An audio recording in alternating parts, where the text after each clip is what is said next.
ডাক্তারের কাছে আসার পথে অটো দুর্ঘটনায় মহিলার মৃত্যু। ঘটনা নন্দননগর পালপাড়ায়। রানীরবাজার মোহনপুর থেকে চিকিৎসার জন্য জিবি হাসপাতালে আসছিলেন ৮০ বছরের পূর্ণলক্ষ্মী দেববর্মা। নন্দননগর পালপাড়ায় তাদের অটো এবং অন্য গাড়ির সংঘর্ষ ঘটে। তাতে গুরুতর আহত হন অটো চালক এবং বৃদ্ধা যাত্রী। শেষ পর্যন্ত মৃত্যুর কোলে ঢলে পড়েন বৃদ্ধা। বৃদ্ধার মেয়েও সাথে ছিলেন, তবে তিনি অক্ষত আছেন। এদিকে ঘাতক চালক তাদের জিবি হাসপাতালে এনে পালিয়ে যায় বলে অভিযোগ।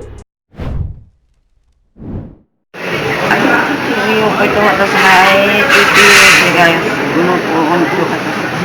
বলাবো আছে হয়ে গেছে আমার এই বুকমান মাটা আমার নিচে হয়ে গেছে আমার উপরে মা পড়ছে।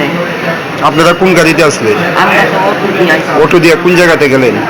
জীবিতা চলে মা অসুস্থ তো জীবিত ডাক্তার দেখাইতে আসলে? ডাক্তার দেখাইতে। এই কোন জায়গাতে আসলেন? এটা আমি তো আইছি মোহনপুর থেকে। মোহনপুর। এই যে গাড়িটার লোকে যে সংঘর্ষ হয়েছে কোন জায়গাতে হয়েছে? করতে পারে না, ওই নন্দননগর শ্মশান পালক ব্রিজের ওই পাল আছে না। গাড়ির মধ্যে কতজন আসলো অটো গাড়ির মধ্যে? অটো গাড়ি তো আমরা ওই ড্রাইভার আমি আর মা। এই কতজন আহত হয়েছে? কতজন আছে? আমরা তিনজন মৃত্যু। অটো চালক যে ওনার অবস্থা কিরকম? ওইটাই মৃত্যু অটো চালক। আর আপনার মার অবস্থা কিরকম? মার অবস্থা একদম ডাক্তার আর দেখানো হলো না পূর্ণলক্ষ্মী দেববর্মার। তার এই মৃত্যু কোনোভাবেই কাম্য নয় তার পরিবারের কাছে।